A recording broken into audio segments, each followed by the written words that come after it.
Good afternoon, viewers. In today's lesson, we'll be talking about cache mapping techniques. So let's proceed towards cache memory and stuff. So when we talk about cache memory is a very small, fast memory located close to the CPU. It is used to temporarily store data that the CPU is likely to use again soon. The reason cache exists is because there is a big speed difference between how fast the CPU can operate and how fast the main memory, that's the RAM, can provide data. So cache help bridge this speed gap. To proceed with the CPU, when the CPU needs data, it first checks if it's in the cache. If it is, it accesses it quickly. If not, it fetches it from the lower memory. Cache provides system performance by reducing waiting times and increasing processing speed. So that was all about what's cache memory. So let's move on to the check operations. So in the check operations, we have the read, write, hit, and miss. So I would like to go further into the operations. So let's talk about the read.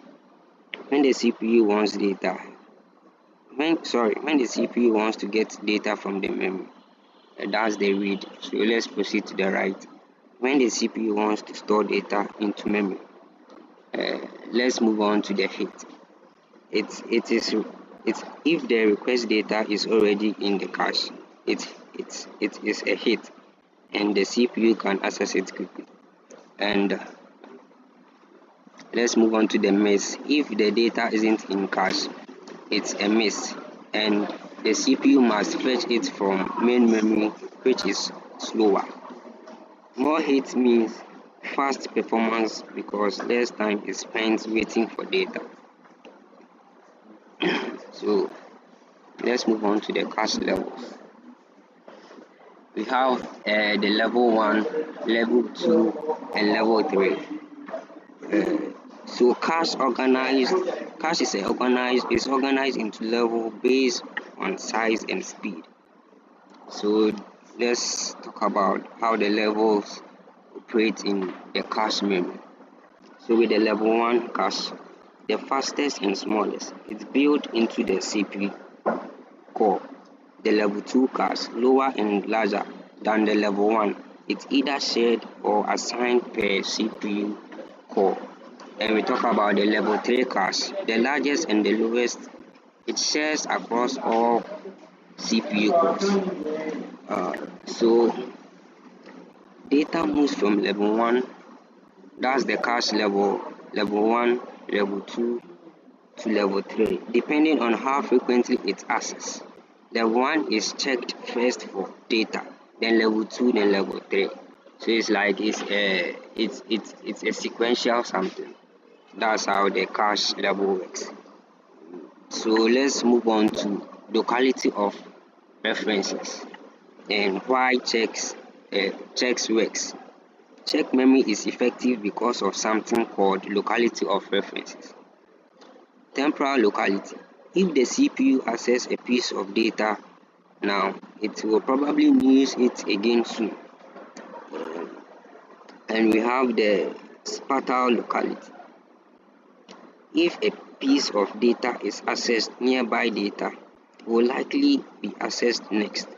So this prediction allows checks to load data intelligently, increasing hit rates and improving performances. So let's move on to the introduction to cache mapping. I would like to talk about a few tips here. So when storing data into cache, we need to decide where to put it.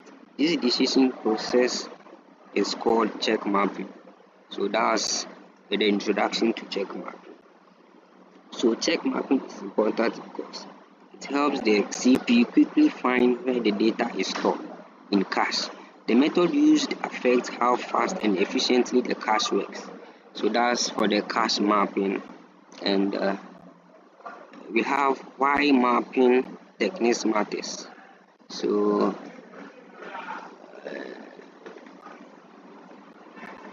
Okay, so let's proceed. Why mapping technique matters. Um, Good mapping techniques are important for one. There are some few things we have to know about mapping techniques. So one, avoiding confusion, making sure memory blocks don't overwrite each other unnecessarily. Two, we have increasing hits. Smart placement increases the chances that needed data is already in cache.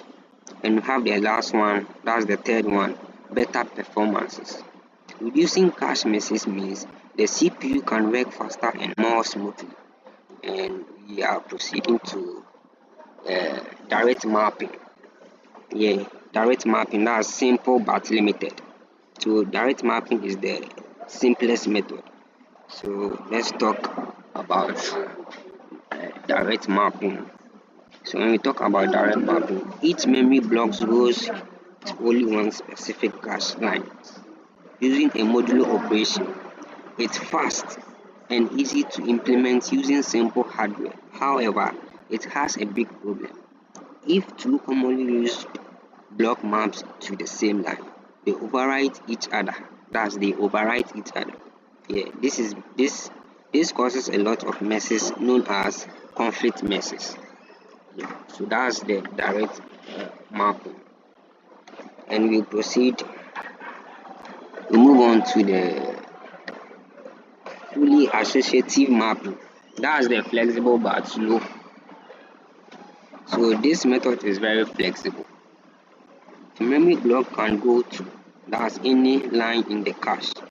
This reduces conflict messes because there is no fixed location, but it requires complex hard like CAM, that's the content addressable memory, to search all lines at once. It's slower and more expensive, but very efficient in handling data placement. Yeah, that's the fully associative mapping.